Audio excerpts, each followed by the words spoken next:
Well, Jess Wilson is impressive. Before entering the Victorian Parliament at the last election, she was head of policy at the Business Council of Australia, a lawyer with experience in tax policy who advised big corporates at KPMG, and of course a former advisor to Josh Frydenberg when he was Treasurer. She's 35 years of age, a mum of a young toddler, and she represents the leafy Melbourne seat of Kew, an area under siege from the Teals. And while she's not even been in Parliament for a term, such is the revolving door of the Victorian Liberal team, she's already held several shadow portfolios, including as Shadow Treasurer, a position she was only appointed to last month. A lot will be made of the fact that Jess Wilson is the first woman to lead the Victorian Liberal Party, but if she wins at next year's November election, she will become the first woman ever elected as Premier in Victoria, given Jacinta Allen and Joan Kirner before her never won an election as leader. Well, can she do it? Well, that's the roll of the dice that the Liberal Party room went with today. Jess Wilson, welcome to the program. Congratulations. Thank you. You were elected unopposed. I guess a lot of Victorians would say, though, you appearing now as the leader going into Christmas has come a bit of a shock.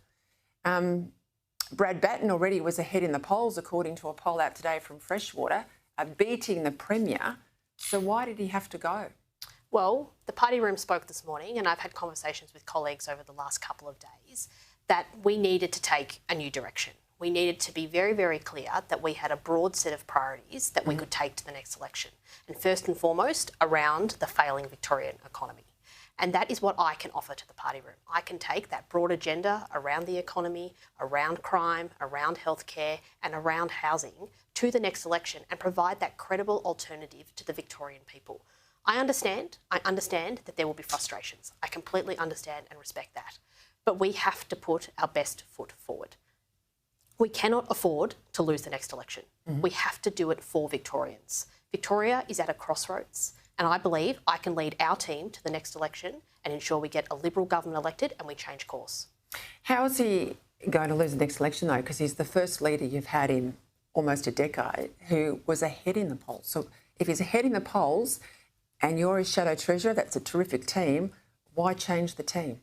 Well, what we know is we need to win 16 seats the next election. It's no easy task. The job ahead of us is mammoth. And we know that the Labor machine is already working. But polls come and go, but to be ahead 51, 52 in the polls isn't going to deliver us the result to win the next election.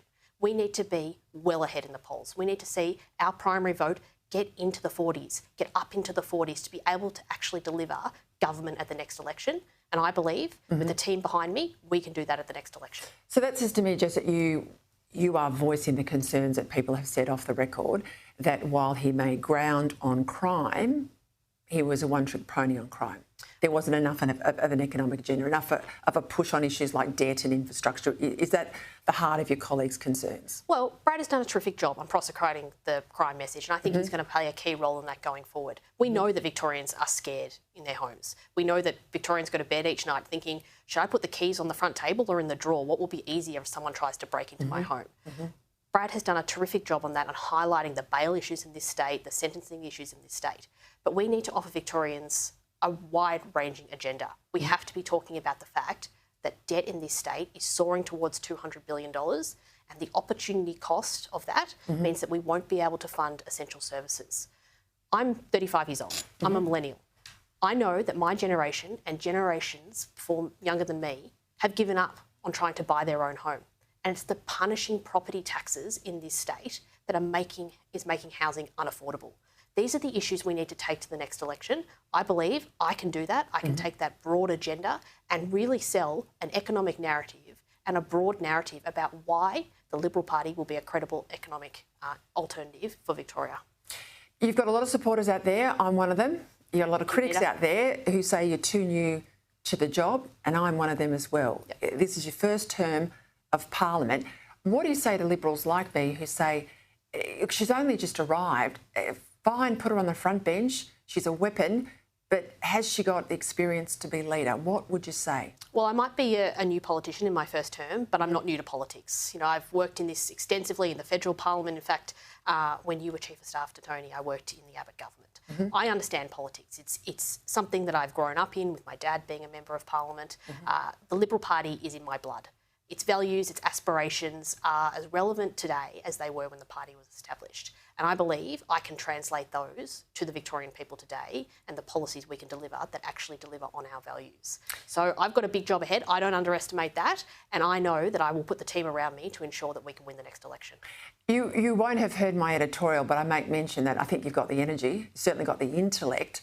I think the problem is you've got a bit of dead wood on your front bench. Are you prepared to move people on? Are you prepared to do the work yourself if your colleagues won't lift?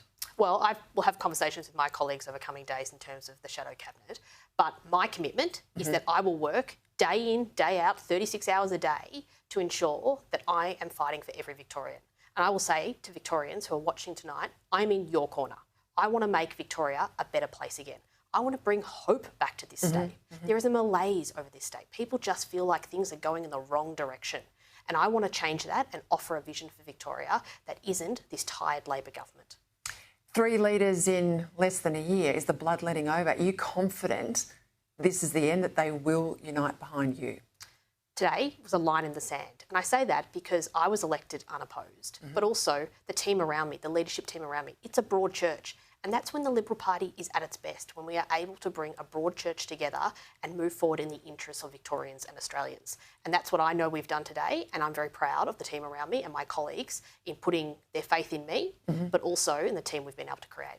Talk to me about tax, because when I've had conversations with Liberals and I've said you must cut tax in Victoria to be credible, they point to Labor's ballooning debt and say we can't cut tax, look at the debt. And if you can't cut tax, there'll be no private businesses left in this state. You know, people are leaving with money in drove, investments not coming in. And if you grow the economy, that will also help to pay back debt. Do you have a preferred strategy? Well, I've been thinking a lot about this, and we do have soaring debt, heading towards $200 billion. It's almost unimaginable, the size of the debt, and it will take generations to pay it back. But you're right, we need to lower taxes, and we've already made a number of commitments around significant taxes to cut them at the next election, because that will drive investment back into the state. We will be able to actually ensure that we can grow our economy, we can grow the number of jobs in this state. Victoria has the highest unemployment in the nation for 19 of the past 20 months. So the data is telling us that Victoria is headed in the wrong direction. Now, that debt, it's significant, and we have to manage it and we have to stabilise it, but we also have to provide a credible tax plan that will drive investment back into the state. What about the very political public service in Victoria, the fact that the majority of jobs created in this state over the last 12 months have been public service jobs? Are you prepared to tackle that issue? Are you prepared to even get them back into the office, something the Premier will not do? Well, what we know is that 1 out of every 10 jobs in Victoria, are now being created by the private sector. The rest, by the government. Now, that is not sustainable in any way, shape or form.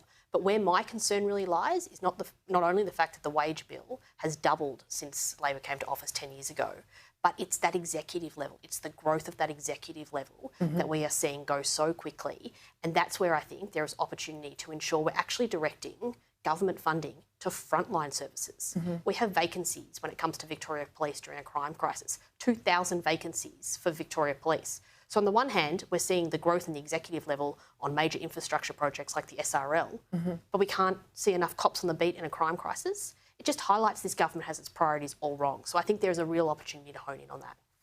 A lot of my viewers are watching you tonight and they remember you as someone who supported The Voice, one of the few Liberals who supported The Voice.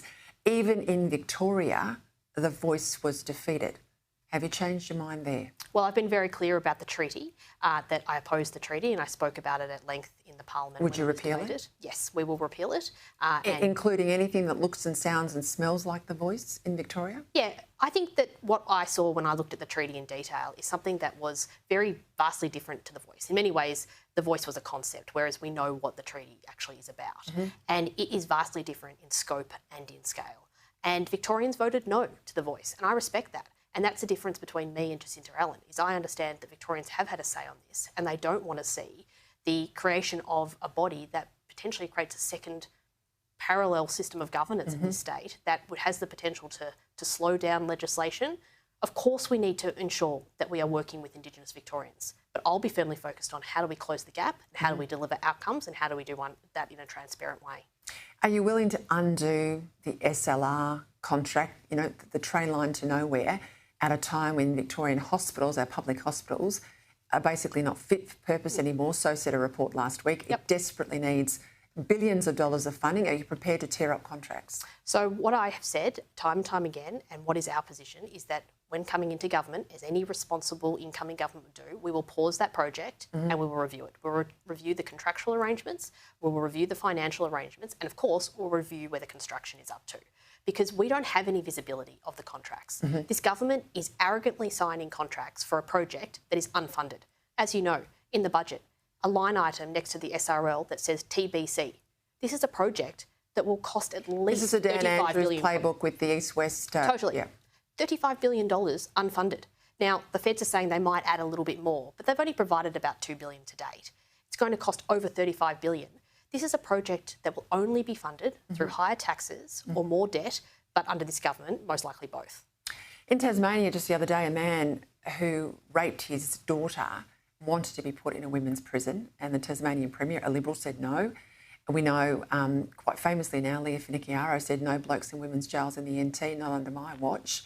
Not so in Victoria, not so in South Australia. Where do you stand on the issue of biological men in a women's prison? Look, I don't think there is a place for biological men in women's prisons. I think that there is a need to ensure that people, women in women's prisons feel safe, and that is something that I'm prepared to stand up and say I'm not going to stand for. I think you'll have surprised some people with some of those comments tonight, Jess Wilson. Thank you. All the best. Thank you very much. Big job ahead.